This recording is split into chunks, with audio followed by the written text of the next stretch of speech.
Captain साहब का BJP से मोह भंग हो गया है, जल्दी कैप्टन साहब बीजेपी छोड़ सकते हैं, तो इरादा बना लिया क्या? अच्छा, थोड़ा सा मैं चाहता हूँ एक बार आप गर्दन थोड़ा सा ऊपर करके देना। तो लेकिन काफी लोग बोलते हैं कि सरिया है सरिया गर्दन में। अच्छा। और मैं कई दफा मिला हूँ आपसे, तो मैं गौर से देख रहा था कि वो सरिया आखिर है कहाँ। कि जयप्रकाश जी की एक चीज बड़ी मशहूर है कि वो थापी लगाते हैं, और उनकी थापी चल भी रही है, तो ये थापी आप भी लगाने लग जाओ। वोट देके भी लोग कह दिया ना वो नाश कर दिया। ठीक बात है। तो ये लोग पहचान तो लेते हैं कौन कैसा है, लेकिन वोट के देने के बड़े कारण हो जाते हैं, बहुत तरीके की चीज कारण बन जाते हैं। वहां से एक पलटवार आया, आपने देखा भी होगा कि हम तो तैयार हैं कि कैप्टन साहब को टिकट भी मिल जाएगी क्या। कैप्टन साहब आम आदमी से एक दूरी रखते हैं, गैप मेंटेन रखते हैं। क्या ऐसा है, आप आम आदमी से दूरी बना के रखते हैं? तो सबसे ज्यादा जातिवाद तो बीजेपी फैला रही है। आप देखो, आप भी ये मानते कि कांग्रेस की सरकार आने वाली थी? मुझे चोरी चकारी करने की जरूरत नहीं है। खा पंचायत इकट्ठी कर लो, राम मंदिर की बात बात कर लो, कहीं भाई खाना नहीं खिलाया, भाई कोई रह गया हो तो पता नहीं। लेकिन मैं नए प्रदेश अध्यक्ष के पास बैठा हूँ हरियाणा के। 1913 के अंदर किताब के अंदर अंकित है कि सबसे पहला चंदा देने वालों में सतरोड़ खाप में हमारे पूर्वजों का नाम अंकित है। वो किताब मैंने नहीं छपवा रखी, वो किताब हुड्डा साहब के 4 बीडी के इतिहास में लिखा हुआ है। पहली बार आपका एक ऐसा रूप देखने को मिला जिस दिन आपका जन्मदिन था, उस दिन आपने खुली चुनौती दी बाप बेटा को, गुरु चेला को। तो ये पहली बार आक्रामकता नजर आई कैप्टन साहब के अंदर, क्या कारण था? बयान दिए थे, बयान अखबारों में दिए थे। क्यों रहता है यहाँ 100 वर्ष से ज्यादा, 120 वर्ष हो गए हमारे परिवार को यहाँ रहते हुए रोहतक में। हाँ जी। नमस्कार साथियों, मैं हूं आपका होस्ट कुलदीप सिंह पुनिया, और मैं लेकर चलता हूं आपको राजनीति की दुनिया। साथियों, राजनीति की दुनिया की बात करें, जो हरियाणा की राजनीति है उसके अंदर कई ऐसे परिवार हैं वो राजनीति भलाएं करते हों, पर उन्होंने आज तक भी अपनी जो सामाजिक पृष्ठभूमि है, जो हमारे रीति रिवाज हैं, जो हमारा सामाजिक ताना बाना है, उसको बनाए रखा है। और साथियों, पिछले दिनों आपने देखा होगा कैप्टन साहब का जन्मदिन का कार्यक्रम था नानौंद के अंदर। बास मार्केट कमेटी के नए चेयरमैन हैं शमशेर सिंह मौर्य जी, उनकी तरफ से ये कार्यक्रम रखा गया था। और वहां जो जन सैलाब आया, छोटा सा कार्यक्रम था, एक मंडल स्तर का कार्यक्रम कह सकते हैं, और बहुत भारी हाजिरी थी। उस हाजिरी के बीच में कैप्टन साहब के पहली बार इस प्रकार के तेवर नजर आए, जो कि हमारे लिए भी हैरानी की बात थी। बहुत शांत नेचर के हैं, ज्यादा पलटकर जवाब देते नहीं हैं, जो इनका अपना एक तरीका है, जो इनकी मर्यादाएं हैं वो बनाकर रखते हैं हमेशा। और राजनीति में आप देखें, जो भाषा की मर्यादा है बहुत हमने गिरती हुई देखी, बड़े बड़े नेताओं की भाषा की मर्यादा हमने गिरती हुई देखी है, परंतु इस मामले में कैप्टन साहब वाकई में जो एक डिग्निटी है, जो एक मर्यादा है, और जो एक भाषा की मर्यादा होनी चाहिए वो बना के रखते हैं। तो आज हमारे साथ साथियों मौजूद हैं कैप्टन अभिमन्यु जी।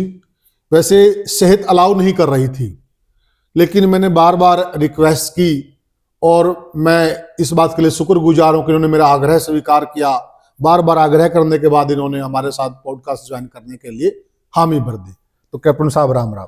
बहुत बहुत धन्यवाद भाई साहब, आप हालचाल जानने के लिए भी आए और कुछ बात करने का भी मौका मिला है। जी जी कैप्टन साहब, देखिए वैसे मेन मकसद तो था आपका हालचाल जानने का ही, और साथियों उसके दौरान फिर देखिए जो आदमी खेती करता वो खेती की बात करेगा, जो बिजनेस करता वो बिजनेस की बात करेगा। अब हम पत्रकार हैं तो हमारे तो एक लालसा रहती है कि चलो 4 बातें हो जाएं। आपको देखते तो रहते हैं रोज। जी जी लेकिन मैं भी धन्यवाद दूंगा इस बात के लिए कि आपने मेरा आग्रह स्वीकार कर लिया। सेहत अलाउ भी नहीं कर रही थी। स्वागत है भाई साहब जी। तो कैप्टन साहब देखिए, वैसे जो हरियाणा की राजनीति है ना, इसमें पहले के दौर में कुछ परिवारों का होल्ड था, लेकिन आपकी जो राजनीति की शुरुआत हुई ना, वो बड़ी ताकत के खिलाफ ही हुई थी। और मुझे अच्छे से याद है जब हम सुनते थे कि हमारे हिसार बेल्ट का एक नौजवान गबरू, सेना से रिटायर्ड फौजी, जिस प्रकार से रोहतक के गढ़ में जाकर हुड्डा साहब को चुनौती दे रहा, बड़े किस्से सुनते थे। और जब आप मिलने का अवसर मिला तो वाकई में हमें लगा हाँ कि एक फौजी में जो गुण होते हैं, एक जो आपके परिवार के जो पृष्ठभूमि है, बहुत ही सामाजिक पृष्ठभूमि है, जो आर्य समाजी परिवार है, बहुत ही बढ़िया परिवार है। इवन हमने बड़े बड़े राजनेता देखे हैं जो शाम को दूसरी महफिलें जम जाती हैं। इस प्रकार से कभी हमने आपके परिवार के बारे में नहीं सुना, ये बहुत बड़ी बात है। तो मैं ये जानना चाहता हूँ कि राजनीति में होते हुए आपका जो आर्य समाजी जीवन है, जो परिवार की जो मर्यादाएं हैं, सामाजिक मर्यादाएं हैं, उनका निर्वहन कैसे कर पाते हैं? सामाजिक सवाल है। अब पुलिस साहब, मैं जो है एक ऐसे परिवार से आता हूँ जो ईश्वर की बड़ी कृपा रही। हमारे पूर्वजों के पुरुषार्थ के कारण हम हर प्रकार से परमात्मा की कृपा से बचपन से ही खूब अच्छा रहा। और आपने कहा भाई रोहतक में मैं तो पैदा पला बढ़ाई जो है सारा जीवन ही रोहतक में मेरा रहा है। और हम 6 भाई 3 बहनों का परिवार, और बड़ा परिवार हमारा 200-300 परिवार के सदस्यों का कुनबा हमारा एक है। कुनबा बड़ी बात है। मेरे माँ पिताजी का ही जो हमारा सारा परिवार कुनबा है वो इतने सदस्यों का है। और हम गैर राजनीतिक परिवार हैं आज भी। बिल्कुल, मुझे छोड़ के कोई राजनीति में नहीं है। राजनीति में आने का उद्देश्य भी ये था कि मैंने आर्मी में 6 साल सेवा करके 1994 के बैच में IAS की परीक्षा पहली बार में ही मैंने पहले प्रयास में ही पास की थी। अच्छा, 201 मेरे रैंक आई थी IAS की परीक्षा? हाँ जी। अच्छा, और फिर उसके बाद में आकर के मैंने तय कर लिया था कि मैं उसको ज्वाइन नहीं करूंगा। ये बड़ी बात है। तो आज आपने खुलासा कर दिया। पहले प्रयास में भगवान की कृपा से पास हुआ। हाँ। पहले से तय था ज्वाइन नहीं करूंगा। और आकर के मैं अपने रोहतक में माता पिताजी की सेवा में और अपने काम में लग गया। लेकिन विद्यालय और कॉलेज जीवन से ही चीज़ें देखते थे कि हरियाणा का जो हमारा समाज है ये बहुत प्रोग्रेसिव इलाका है, दिल्ली के 3 तरफ लगता है और बहुत आगे इसका विकास हो सकता है। लेकिन ये परिवारवाद की राजनीति के चंगुल में फंस गया है। और परिवारवाद के हथियार होते हैं जातिवाद और इलाकावाद। उस राजनीति के मकड़जाल में फंस चुका है।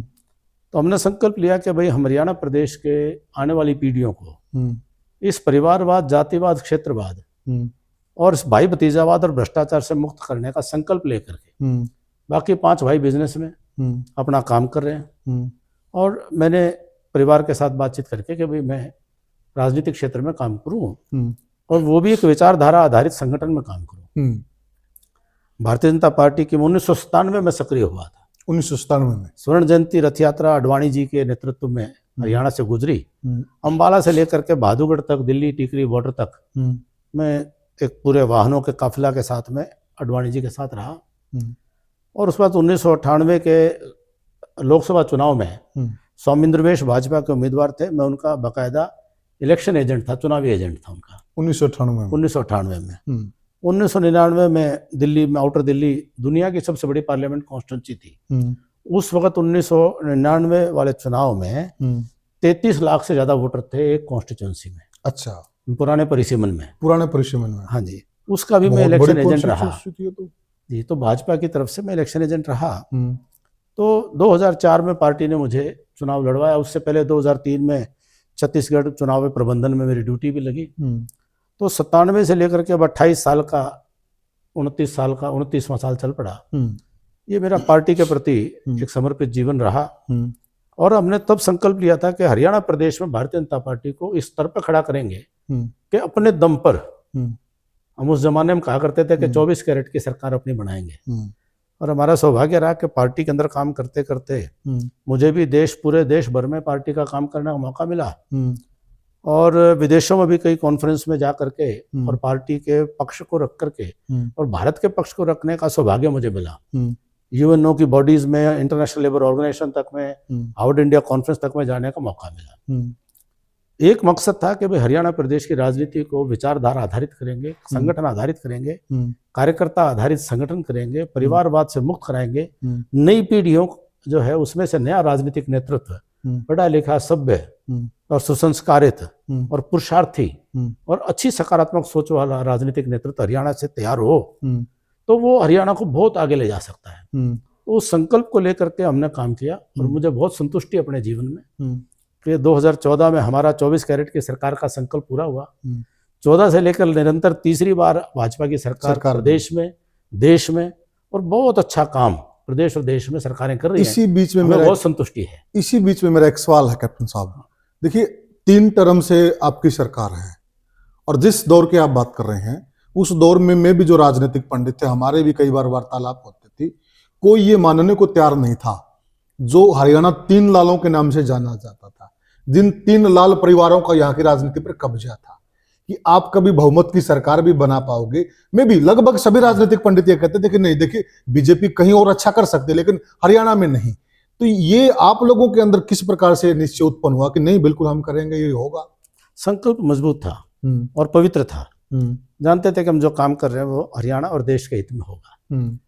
और बड़े जो रोज निरंतर बहुत संघर्ष किया, बहुत धरने, प्रदर्शन, आंदोलन, लाठीचार्ज और क्या जो है कितनी बार गिरफ्तारियां, सब कुछ किया और बड़े संकल्प के साथ में किया।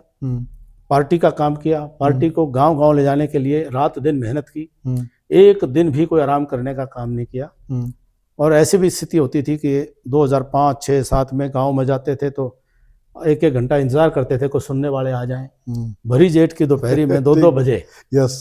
तो हमने जो है लेकिन अपने काम को जारी रखा और पंचकुला कालका के पहाड़ी क्षेत्र के शिवालिक के हमारे जो यमुनानगर तक के पहाड़ी क्षेत्र के गांव से लेकर के, मेवात के गांव से लेकर के और फरीदाबाद और पलवल के यमुना तट के गांव तक और सिरसा के तलवाड़ा से लेकर के और पूरा अपना भिवानी और महेंद्रगढ़ नारनौल तक के गांव में हजारों गांव में खुद जा करके पार्टी के साथियों के साथ मिलकर के पार्टी का काम करने का मौका मिला। सारे हरियाणा को और नजदीक से जाना, बिल्कुल हरियाणा के इस गुलदस्ते को समझा, हरियाणा का जो ये 36 बिरादरी का समाज है, ताना बाना है, इसके सारे इनके स्थितियों को समझा। बहुत हम ये मानते हैं कि एक बहुत अच्छी यात्रा रही है और हमें बहुत संतुष्ट है, बहुत संतोष है, अपनी बहुत संतुष्टि है मन में। अच्छा, जो बीजेपी में आपका आने का आप प्रसंग बता रहे हैं, जो मुझे मालूम है, जो मुझे जानकारी थोड़ी बहुत है कि जो चौधरी मित्र सेन जी थे,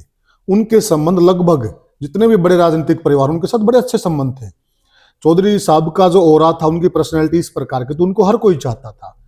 तो मुझे ये भी कि आपको अन्य पार्टियों से भी ऑफर हुआ था, चौधरी साहब को बोला गया था कि कहिए आप बेटा हमारे यहाँ ज्वाइन कर ले, तो ऐसा हुआ था क्या? जी, निश्चित तौर पर जो है देवीलाल परिवार से हमें सुनने को मिला कि आपको सबसे अच्छे संबंध रहे हैं, चौधरी देवीलाल जी से, चौधरी बंसीलाल जी से और सभी से अच्छे संबंध रहे, चौधरी भजनलाल जी के परिवार से भी। लेकिन चौधरी देवीलाल जी, चौधरी बंसीलाल जी का आना जाना रूटीन में भी ज्यादा था, बिल्कुल था, सारे परिवार का, और बहुत अच्छे संबंध रहे थे।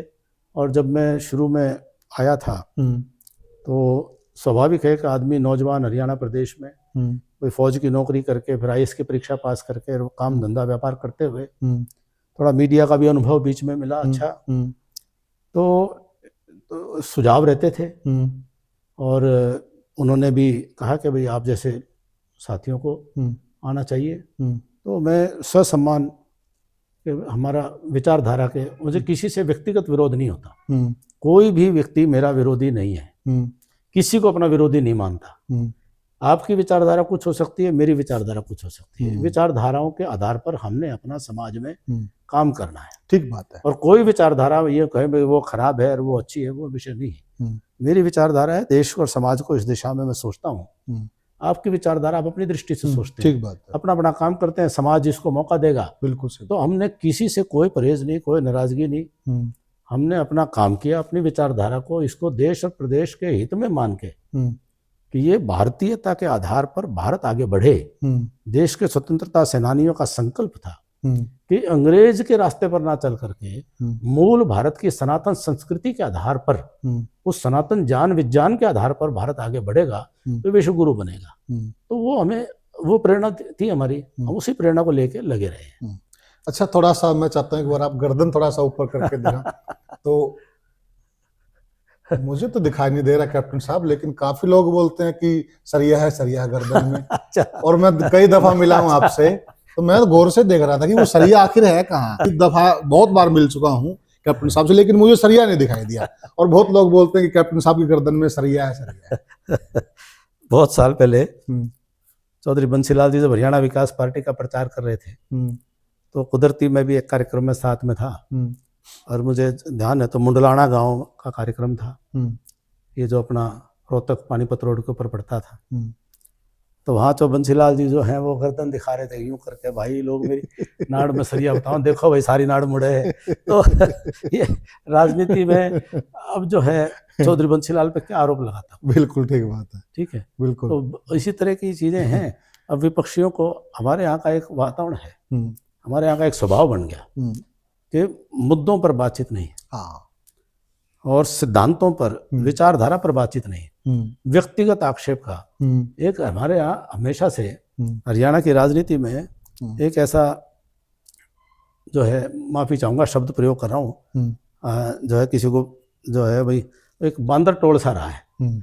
उसका काम था कि भाई जो है, जो ठीक ठाक लोग हों उनको गालियां दो, उनको नीचा दिखाओ, उनको अपमानित करो, ताकि अच्छे लोग राजनीति में ना आए। एक साजिश रही है, और वो उन परिवारों के पाले हुए लोग रहते थे कि भाई जो कोई ठीक ठाक आदमी आने लग जाए उसको अपमानित करो, जलील करो, नीचा दिखाओ, शर्मिंदा करो और गाली गलौज करो, उसका पारिवारिक हाथ जोड़ ले, भाई क्यों पड़े हो इसमें।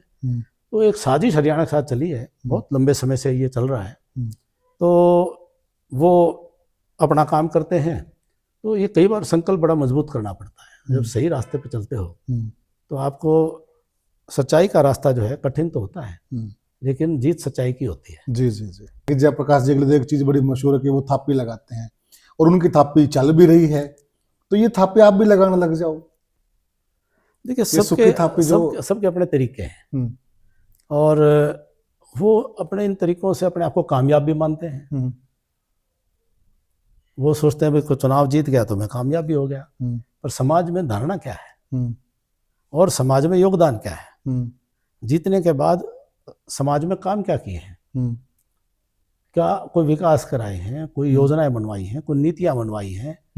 तो राजनेता होना, विधायक होना, सांसद होना और राजनीतिज्ञ होना, नीति के ज्ञान के आधार पर समाज में नेतृत्व करना, समाज के भले के लिए नेतृत्व करना, या कोई अपने लिए राजनीति करता, अपने परिवार, अपने बेटे को आगे बढ़ाने के लिए, अपने परिवार के लिए, कोई जो है ना गाड़ी घोड़ा के लिए राजनीति करता है, कोई कोठी के लिए राजनीति करता है, कोई जो है 4 कमांडो साथ चले इसके चक्कर में राजनीति करता है।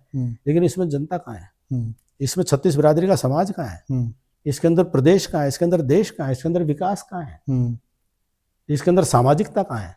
ये एक भेद जो है वो अंततोगत्वा, देखो आज़ादी के 70 साल से ज़्यादा समय हो चुका है और अब देश आगे बढ़ रहा है, तो ये ऊपर नीचे का दौर, राजनीति का जब विकास यात्रा होती है तो स्वाभाविक है कि उसमें समाज भी जो है उसकी सोच में एक परिवर्तन आते हैं, और वो भी इवॉल्व होता है समय के साथ में। कभी एक तरह की राजनीति की देखी, कभी दूसरे तरह की राजनीति देखी, समाज में भी धीरे धीरे शिक्षा का प्रसार हो रहा है। तो मुझे पूरा विश्वास है, मैं बहुत सकारात्मक सोच का आदमी, बहुत आशावादी व्यक्ति हूँ कि ये सब चीज़ें चलते चलते और बेहतर तरीके की राजनीति होगी और लोग पहचान लिए जाते हैं। दुनिया साहब, अपने यहाँ तो ऐसी बात है कि वोट दे के भी लोग कह दिया ना वो नाश कर दिया। ठीक बात है। तो ये लोग पहचान तो लेते हैं कौन कैसा है, लेकिन वोट के देने के बड़े कारण हो जाते हैं, बहुत तरीके की चीज कारण बन जाते हैं। कभी गांव का, गोत का, नात का, कोई गुहांड का, कोई जात पात का, कोई जो है किसी प्रकार के प्रभाव में, और तरीके बहुत कारण बन जाते हैं। आजकल एक खबरों की भरमार से आप भी देखते होंगे, कैप्टन साहब का बीजेपी से मोह भंग हो गया है, जल्दी कैप्टन साहब बीजेपी छोड़ सकते हैं, तो इरादा बना लिया क्या? कमाल की बात है। बीजेपी मेरे लिए एक मिशन है। मैं एक विचारधारा को समर्पित व्यक्ति हूँ और बीजेपी एक संगठन है, उस संगठन का मैं कार्य करता हूँ। तो जो अपने हाथों से बनाया हुआ जो भी मेरी चाहे गिलहरी योगदान होगा, एक बूंद का योगदान होगा, और ये सारा हम सब उस संगठन को हमने अपना जीवन हरियाणा में सींचा। जिनकी जो ऐसा सोचते भी हैं, मैं उनकी बुद्धि पर हंसता हूँ कि जो इस प्रकार की कल्पनाएं भी करते हैं जी। तो देखो, हर आदमी अपनी दृष्टि से अपनी जगह बैठ करके दुनिया को देखता है, और जैसी उसके अंदर की अपनी दृष्टि होती है वैसे वो सृष्टि को देखता है, जैसी खुद की नजर होती है वैसे उसको नजारा दिखता है। तो जो हर आदमी जो बातचीत करता है ना, मैं अपने राजनीतिक विरोधी मित्र सब जो भी, मतलब जो मैं तो नहीं मानता किसी को विरोधी, विपक्षी कह लो, बहुत तरह की बातें करते हैं। मैं मन ही मन सोचता हूँ कि भाई उनकी सोच ऐसी है, उनका स्वयं का अंदर ऐसा है तो उनको सब कुछ ऐसा दिखाई देगा। तो क्या कभी लगता है कि जो आपने पार्टी के लिए इतना कुछ किया, आपने पार्टी को, आप बिल्कुल वाकई सच्चाई बात है कि देखिए जिस वक्त आपने हुड्डा साहब के सामने चुनौती स्वीकार की, और में भी वो आपका पहला ही चुनाव था, पहला ही चुनाव इतने बड़े नेता के खिलाफ और उनके ही गढ़ में, तो वो चुनौती जो स्वीकार करना, आपके दिमाग में उस टाइम पे क्या भाव चल रहे थे? हमने तो पार्टी, हम चुनाव जीतने के लिए लड़ रहे थे।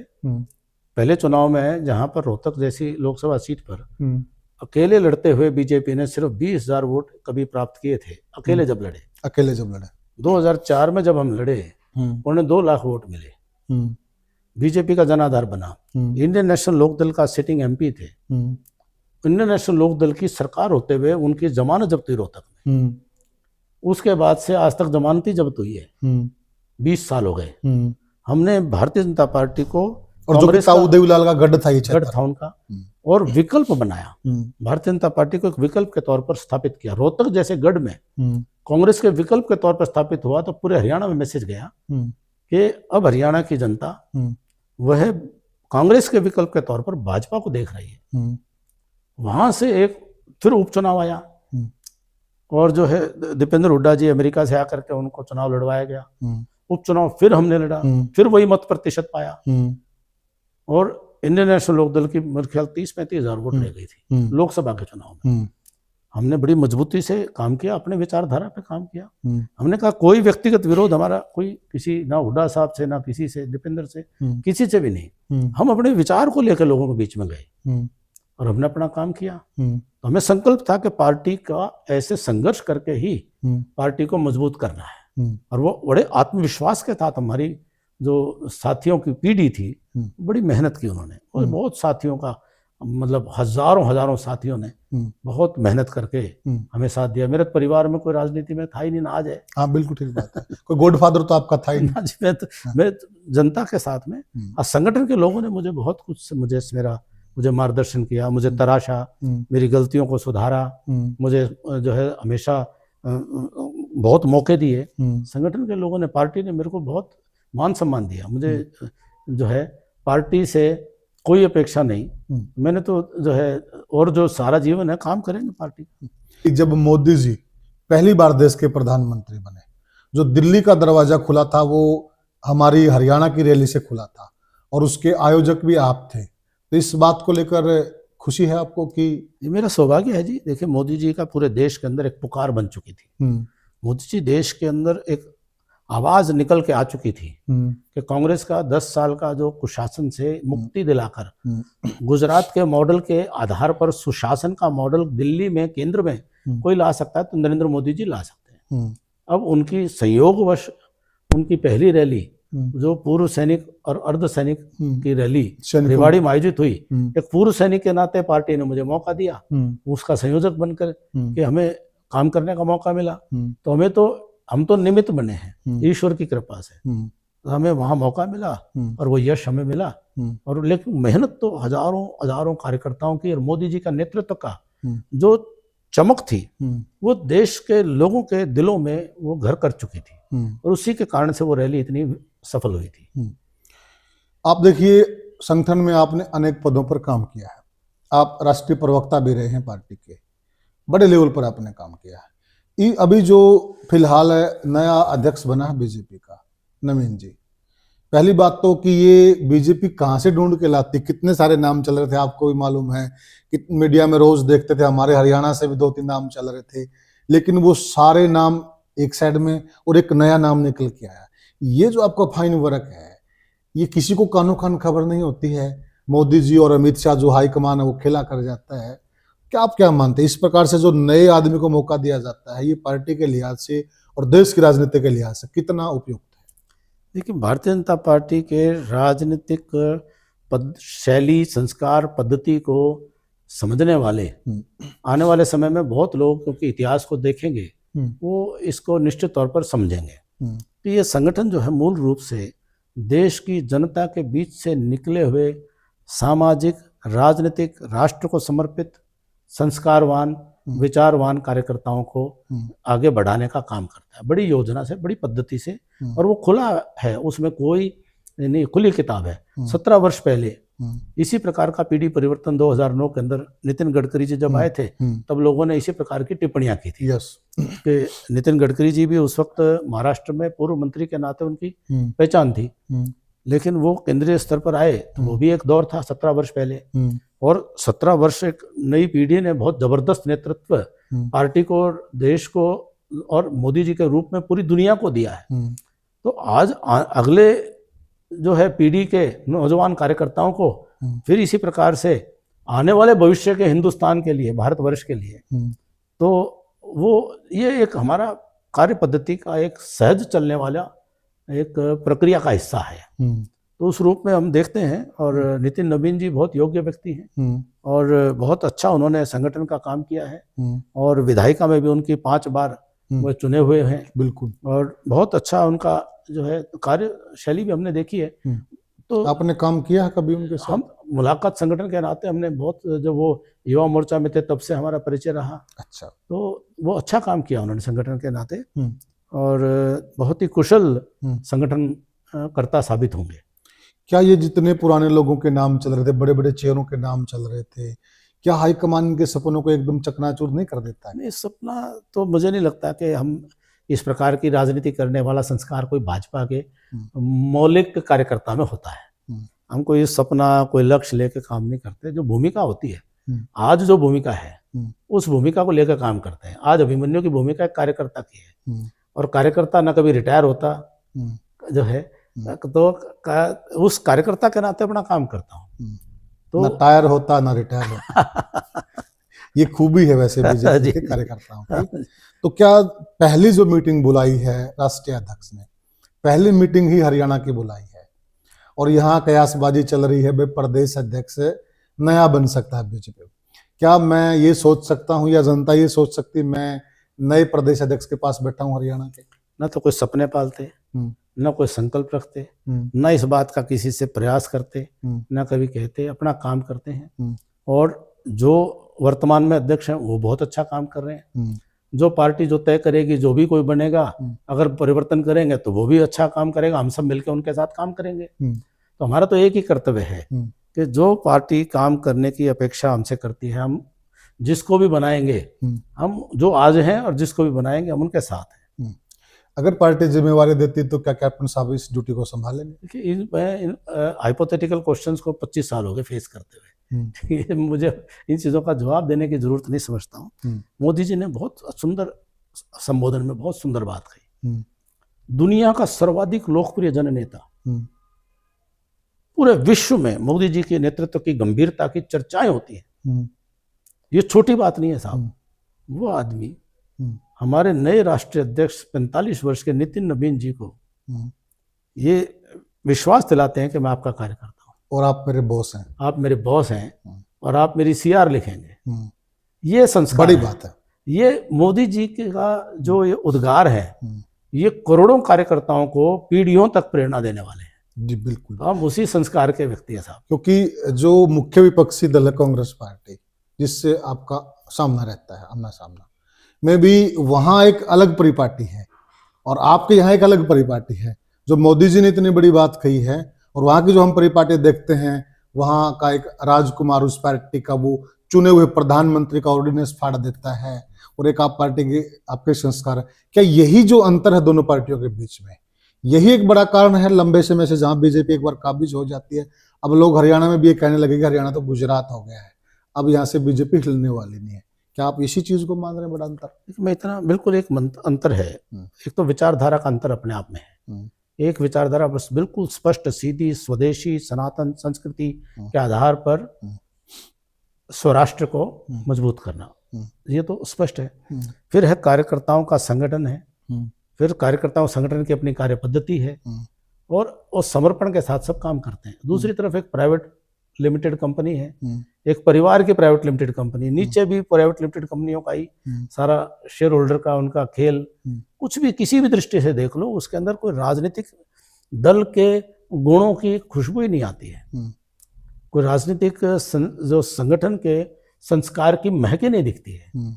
वो तो शुद्ध तौर पर एक मौका परस्त एक समूह लगता है कि भाई 3-4 पीढ़ियों से वो दादा बाबा के नाम पर राजनीति करते हैं, तो समाज को देने के लिए नहीं करते हैं।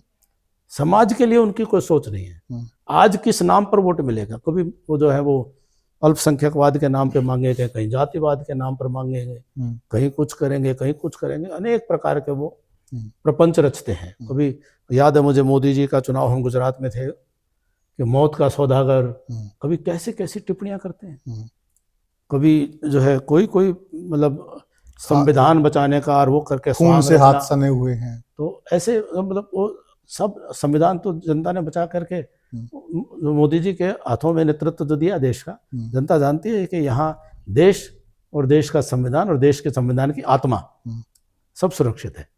सामने जो राहुल जी कांग्रेस को लीड करते हैं, आपके लिए मुफीद कंडीशन है या फिर कोई और आ जाए उसको चुनौती मानते हैं, या राहुल जी आपके लिए चुनौती है? कोई भी हो, देखो विपक्ष को तो चुनौती होता है, किसी भी चीज को आप हल्के में नहीं ले सकते। और जनता के बीच में जाकर के अपनी बात रखना, कोई भी विपक्ष है, विपक्षियों का कोई समूह है, विपक्ष है, कोई भी है, वो अपनी बात करे, हम अपनी बात करें, उससे कोई फर्क नहीं पड़ता। हमने तो अपनी बात जनता के बीच में रखनी है और अपनी बात के आधार पर जनता से विश्वास प्राप्त करना है। जो कई बार मीडिया में आप लोगों के नाम से कोई खबरें चल जाती हैं, अब जैसे प्रदेश अध्यक्ष की बात है, आप लोगों का भी नाम चला जा रहा है, अन्य नेताओं के भी नाम चलाए जा रहे हैं, कई बार मीडिया अपने तरीके से खबरें चला देती है, उस वक्त आप लोगों की क्या प्रतिक्रिया होती है? ठीक है, उसको देखकर हंसते हो या क्या फील करते हो? जरूरी नहीं हर बात हंसने के योग्य हो।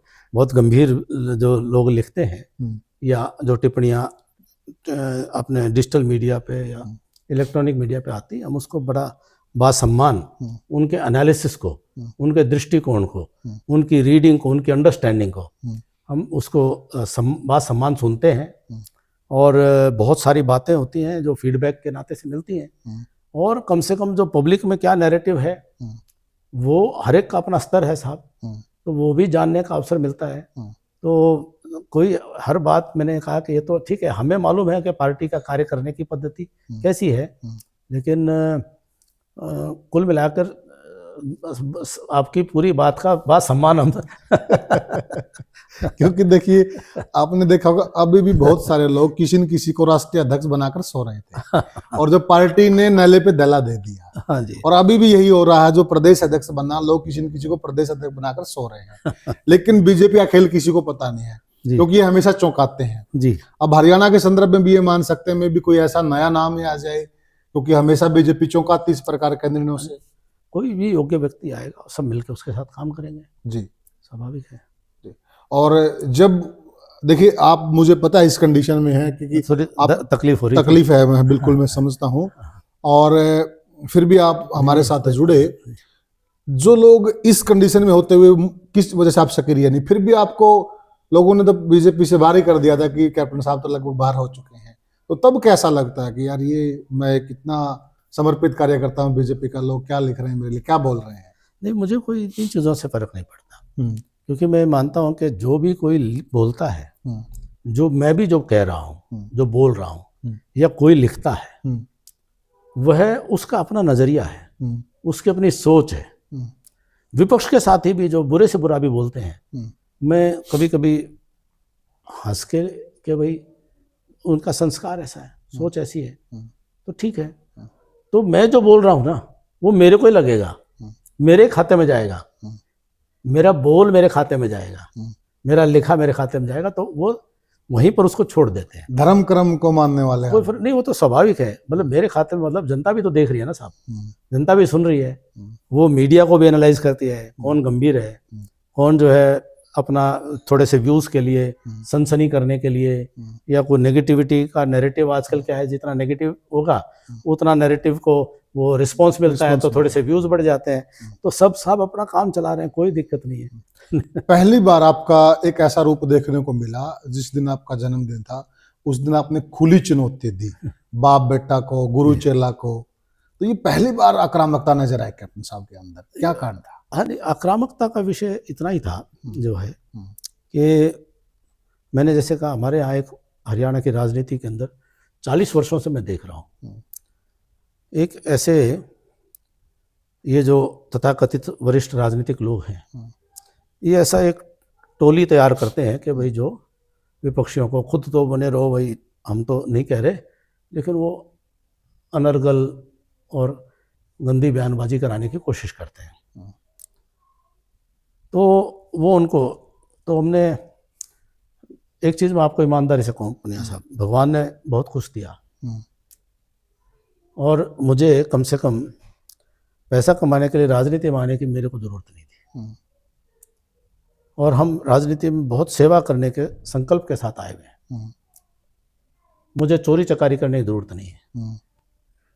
और जिस नानंद को मैंने कहा भी मंदिर मानता हूँ, और नानंद के लोगों को मंदिर में विराजमान भगवान मान करके मैंने सेवा की हो, और कोई उसमें यूँ कह दे कि भाई इसने कमीशन लिया है, तो स्वाभाविक है कि मुझे भी पीड़ा होगी। और निजी आक्षेप, जो मुझे निजी आक्षेप, और फिर काम करा है कि भाई कोई आदमी आया हो, किसी ने, एक आदमी ने कहा हो कि भाई ये दिया। जैसे राजनीति में बहुत चीज़ें बोलते रहते हैं कि जी जो है खाना निकला है, भाई कोई रह गया हो तो पता नहीं, लेकिन जिस दिन से हम चंडीगढ़ के अंदर जाके बैठे, उस दिन से जो है रोज़ खाने की व्यवस्था बनाई, और सैकड़ों लोग खा के जाते थे। और कोई रह भी गया हो तो भाई हाथ जोड़ कर भाई कमी रहेगी, भाई कोई बात नहीं, अच्छी, ये अच्छी बात है। कोई रह भी जाए, तो कोई ऊख चूक पीछे से, हम रोज़ तो वहाँ नहीं बैठते, लेकिन ऐसा कभी नहीं पहले दिन से। और कभी कंपैरिजन नहीं किया, कभी इसका कोई हमने वो नहीं किया। कोई एक आदमी आज तक नहीं बता सकता कि अभिमन्यु ने किसी को अपशब्द कहा हो, लेकिन लोग अपना तरीके से, जैसी उनकी सोच होती है। मैं तो ये मानता हूँ जो ऐसा आरोप लगाता है, शायद उसकी राजनीतिक सोच ही ऐसी होती है, उसका अपना संकल्प होता है कि भी वो मौका मिले तो वो भी जो है, तर उसको लोग ना कहें, वो दूसरों को काना करता है पहले। तो मैंने उसका कहा भाई देखो, जो है बात मैंने इतनी कही कि मैं सामाजिकता का व्यवहार का आदमी हूँ। भाई हमारा अजीज भाई, हमारा गुआंढी भाई सारे बने हैं, अपना काम करो, अच्छी बात, हम साथ भी देंगे जो हमारे से बनेगा।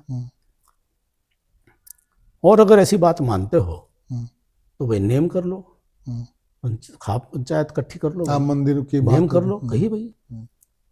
वो भी नहीं करते तो इतना भयंकर है, वो जो बुलवा रहे हैं हमें भी समझ में आता है कौन बुलवा रहे हैं। तो भाई उनको, भाई ऐसी बात आ रही है, इतना ही आपको अगर गुरूर है, इतना गुरूर है तो एक रास्ता बचता है कि भाई आप फिर एक बार त्याग पत्र दे करके और आ जाओ भाई, और फिर आने दो, मालिकों को ही आने दो, वो मालिक हैं, हाँ जी, उन्हीं को आने दो। वहां तो वो तो बात विषय है ही नहीं, और बातें वही। इस बात के ऊपर जो है कोई भी तो देखो, हर कोई आदमी राजनीति में इस चीज़ पर रिएक्ट नहीं करेगा, लेकिन हमने उसको ईमानदारी से निभाया है, और ता जिंदगी ईमानदारी से निभाएंगे। अपने हाथ से कुछ ना कुछ, भगवान ने जो है थोड़ा दिया ज़्यादा दिया का बात नहीं है, लेकिन इतना संस्कार जरूर दिया है कि हाथ देने में रहेगा, लेने में नहीं रहेगा। एक परमात्मा से यही प्रार्थना करते हैं, परमात्मा हाथ यूं रखवाइयो, लेने का ना रखवाइयो। ये बहुत अच्छी बस ये परमात्मा से प्रार्थना करते हैं। ये बहुत अच्छी बात, किसी भी हालत में रखो, हाथ जो है बस देने का रखवा दियो परमात्मा, ये हाथ जोड़ते हैं बस। नहीं, इस बात से नैतिकता भी झलकती है, मुझे पर्सनली भी अच्छी लगी आपकी बात। वहां से एक पलटवार आया, आपने देखा भी होगा कि हम तो तैयार हैं, कि कैप्टन साहब को टिकट भी मिल जाएगी क्या? जैसे देखिए उनका जो है, मैं वो भले कोई माने ना माने, मैं मानता हूँ मेरे समाज का, मेरे इलाके का, मेरा अपना जो है, राजनीतिक दल अलग अलग हो सकते हैं, पक्ष अलग अलग हो सकते हैं, विचार अलग अलग हो सकते हैं, मैं कभी अनावश्यक टिप्पणी नहीं करता।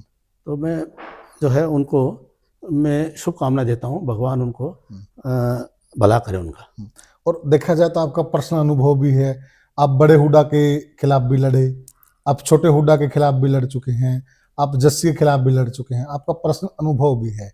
लेकिन क्या जो आपका पर्सनल अनुभव, आप चुनाव भी लड़े हैं, लेकिन आपने कभी भाषा का सस्तर नहीं करने दिया है, तो क्या आप ये एक कमजोरी मानते हैं कि आप एक मर्यादा में रह के चलते हैं और इनके आगे खुला मैदान होता है, तो कुछ हमारे भोले वाले लोग होते हैं जो इन तरह की बातों में आ जाते हैं, एक माहौल होता है, तो ये कमजोरी मानते हैं क्या कि आप उस लेवल तक नहीं जा पाते हैं? मैं तो कमजोरी उस बात को मानता हूँ, जो कोई आदमी गलत बात कहे वो कमजोरी है, कोई धमकाए वो कमजोरी है, कोई अहंकार में बात करे वो कमजोरी है, और जो जातिवाद का सहारा ले, मैं उसको सबसे बड़ी कमजोरी मानता हूँ।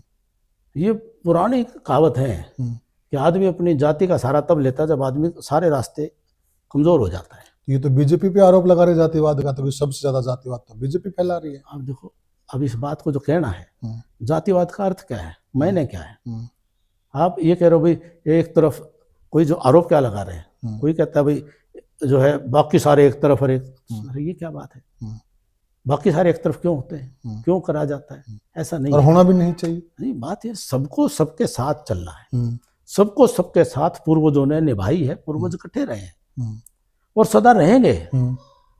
तो कमजोर क्या है, जब ये हरियाणा की राजनीति में भी जो है, ठीक है, अलग अलग समय में अलग अलग हुए। जब 2009 में चुनावी हार हो गई, 40 पर एमएलए रह गए, तब जाकर के तत्कालीन मुख्यमंत्री ने प्रयोग शुरू किया कि भाई जाति का सहारा लेकर के, और उसका बड़ा नुकसान हरियाणा को हुआ। देखिए, ये जो बड़ा समाज है, बड़े समाज को तो सबको संभाल के साथ लेकर चलना पड़ेगा। ये इनडायरेक्ट आप हुड्डा साहब की तरफ इशारा कर रहे हैं। मतलब सब जानते हैं, उसमें तो मेरा विश्लेषण का कोई नया विश्लेषण नहीं दे रहा। हरियाणा की राजनीति का एक मोड़ बन गया और उसने हरियाणा के समाज को खंडित करने का काम किया। आप रह सकते हो क्या दूसरी बिरादरियों के बिना, दूसरे जातियों के नहीं बिना? रह सकते, कोई नहीं रह सकता, बिल्कुल, मैं तो गलत मानता हूँ इस चीज को। कोई नहीं रह सकता। हाँ। लेकिन अब 2024 का चुनाव का पूरी धारा क्या बनाई, कुछ इलाके में सारी धारा वो किसने बनाई, एक नैरेटिव गढ़ा गया, किसने किया, चुनिंदा लोग हैं जो कर रहे थे। समाज ने तो उनको सजा दी कि भाई आप ये जो बात कर रहे हो, मतलब जो उसकी समाज ने, और उस रिएक्शन में ये चीज हुआ है। समाज ने सरकार बनाई। जो आप सामाजिकता तो ये कहती है सबको साथ। आप भी ये मानते कि कांग्रेस की सरकार आने वाली थी? सवाल वो नहीं है, उन्होंने नैरेटिव बनाया, उस नैरेटिव से का रिएक्शन आया, वो मैंने बताया कि वो आप उसको थोड़ा देखो, हर एक सीएम साहब का मैंने एक सुना था, कुछ एक दृष्टि से समझेगा हर एक आदमी। आपके जो मौजूदा सीएम, मैंने उनका सुना था, क्या उनकी बात का भी भाव यही था कि लग ये रहा था कि सरकार उनकी आने वो नहीं है। देखो, वो मैटर अभी मीडिया का एनालिसिस हो सकता है। हमने, मेरे तो 10 दिन पहले का जो है गाँव में मेरे हल्के के दौरे करते हुए मैंने कहा, मैंने कभी मैं घोषणाएं और भविष्यवाणियां नहीं करता हूँ, लेकिन आज मैं पूरा आश्वस्त हो गया हूँ। तो लेटेस्ट रिपोर्ट आ रही है, सरकार भाजपा की ये बोला था पूर्ण बहुमत के साथ बनने जा रही है। ये नारदोन में आपने मैंने बोला, बड़ी विनम्रता से कहा था, मैं कोई भविष्यवक्ता नहीं हूँ, ज्योतिषी नहीं हूँ, लेकिन एक आवाज आ गई थी। तो ये जो दौर है जी, जाति पाति के खेल का, ये कुछ ना कुछ नुकसान करके समाज का इस दौर में आज की पीढ़ी झेल रही है। और निश्चित तौर पर मुझे उम्मीद है कि आने वाले समय में चीजें समझेंगे लोग और सब एक दूसरे के साथ समरस होकर फिर चलेंगे। बड़ा अजीब सा लगता है, क्या चारों तरफ जाति पाति की बातें होती हैं, चारों बड़ा तरफ गलत है, बड़े बड़े लोग ऐसी बातें करते हैं, हैरानी हो जाती है। तो ये दौर है। हाँ। अच्छा, एक आप पर आरोप लगाया जाता है कि कैप्टन साहब आम आदमी से एक दूरी रखते हैं, गैप मेंटेन रखते हैं, क्या ऐसा है? आप आम आदमी से दूरी बना के रखते हैं?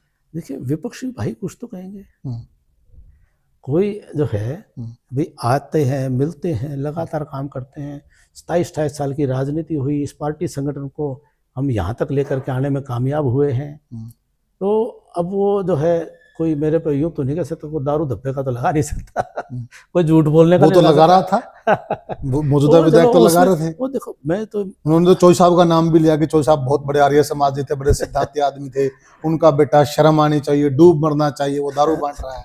मैं उनकी भाषा, उनको मुबारक ये जरूर कहूँगा कि मैं कभी किसी को बद्दुआ नहीं देता, मैं भगवान उनका भला करे, इतना ही कहूँगा।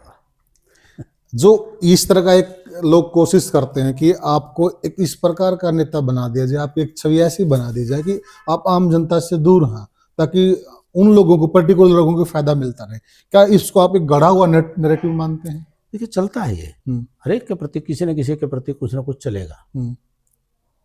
तो बहुत सारी बातें होती है, मैं ज़्यादा नहीं उस तरह से कहना चाहता, लेकिन हम भी सबको देखते हैं। हरियाणा प्रदेश में राजनीति करने वाले लोगों में कितने लोग हैं जो हरियाणा के अंदर रह करके, उनका परिवार, उनके बच्चे वहाँ रहते हो।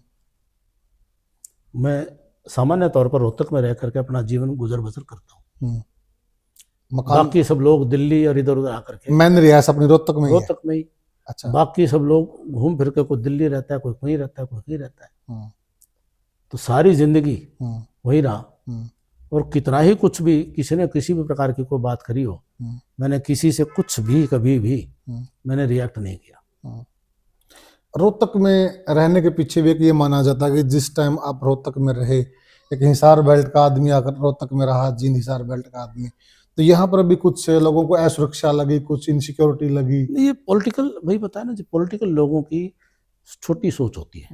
क्योंकि जो आग का प्रकरण 100 हुआ था वर्ष से- उसमें कई बार एनालाइज आता है कि वो एक पॉलिटिकल साजिश थी। आपकी तरफ से भी ऐसी बातें आई हैं, क्या आप तो उसको एक पॉलिटिकल साजिश मानते हैं? बयान दिए थे, बयान अखबारों में दिए थे। क्यों रहता है यहाँ 100 वर्ष से ज्यादा, 120 वर्ष हो गए हमारे परिवार को यहाँ रहते हुए रोहतक में? हाँ जी। अच्छा। मतलब मेरे दादाजी ने मिडिल रोहतक से पास करी थी, और 2 भाइयों ने, छोटे दादा ने 1907 में की थी, मेरे दादा ने 1901 में गवर्नमेंट मिडिल स्कूल रोहतक से करी थी। तब से जो है रोहतक में जहाँ स्कूल रोहतक 1913 के अंदर किताब के अंदर अंकित है कि सबसे पहला चंदा देने वालों में सतरोल खाप में हमारे पूर्वजों का नाम अंकित है। वो किताब मैंने नहीं छपवा रखी, वो किताब हुड्डा साहब के 4 बीडी के इतिहास में लिखा हुआ है।